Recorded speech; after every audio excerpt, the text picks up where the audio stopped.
ఇగో foreigners గుద్ద ఎలాగుంటుందని అడిగారు మనోళ్ళు. ఇదిగో ఇది ఫారినర్స్ గుద్ద చూడండి. ఇది పియ్యి అనుకోండి, వాళ్ళ గుద్దని ఇలా తురుస్తారు. పోయిందా? ఉంది. ఇదిగో పోయిందా? ఉంది. ఇంకెన్ని టిష్యూ పేపర్లతో తుడిచినా ఇదిగో పోయిందా? ఉంది. అలా వస్తూనే ఉంటుంది. ఈ అమ్మ నీళ్ళు మిగిలితేనే అందరూ తుడుచుకుంటారు. ఇదిగో పోయిందా? ఉంది. పోయిందా? ఉంది.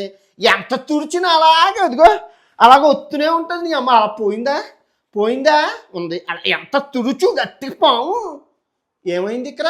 ఇంత ఉంది. ఇంకా సేమ్ సైజ్ ఇది. ఫారినర్స్ గుద్దలుగా ఉంటుంది. ఇది మన భారతీయుల గుద్ద చూడండి.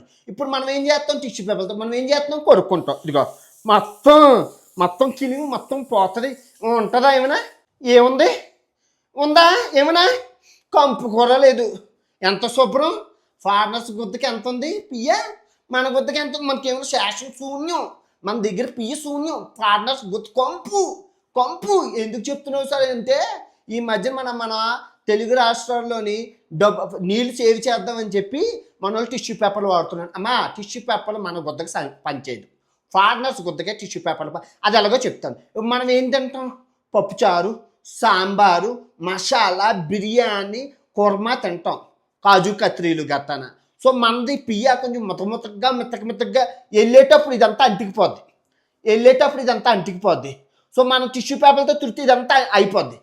ఫారినర్స్ తినింది ఏంటి?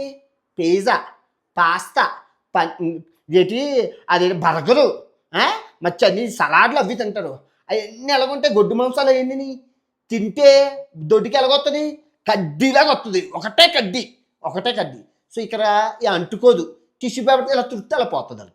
వాళ్ళకి అలా ఉంటుంది కంపు ఉంటుంది.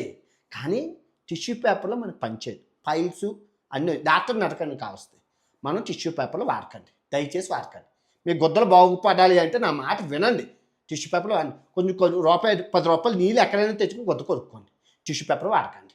ఇది ఇలాంటివన్నీ నేనే చెప్పను. సైన్స్ ఇలాంటివన్నీ సిగ్గు విడిచి చెప్పేది నేనే. ఎవరు చెప్పరు మీకు. నచ్చిందా వీడియో? మీకు ఏం నచ్చిందో కింద కామెంట్ చేయండి.